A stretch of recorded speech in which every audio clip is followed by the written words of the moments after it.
Welcome to the LPN Challenge. Let's see how strong your GI game is today. Question: a patient with suspected cholecystitis reports right upper quadrant abdominal pain that radiates to the shoulder, nausea after eating fatty foods, and a positive Murphy's sign. What is the priority nursing action? A. Encourage a high-fat diet. B.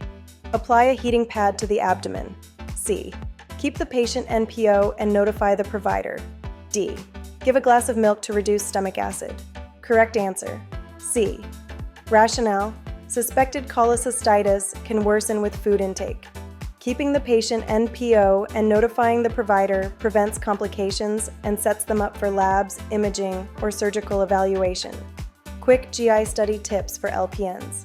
Think RUQ equals gallbladder, LLQ equals diverticulitis, and epigastric equals pancreas or ulcer. NPO is almost always your friend when the GI path seems inflamed, angry, or unclear. Pain that suddenly becomes severe or rigid, flag it as a potential perforation.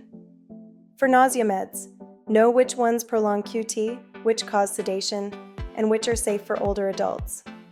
Stool colors tell stories. Black equals upper G. Eye bleed, clay-colored equals biliary blockage, bright red equals lower GI. Want more challenges, system-based tips, and step-by-step rationales? Visit nurselearn.co to unlock a free trial and save 50% on your membership.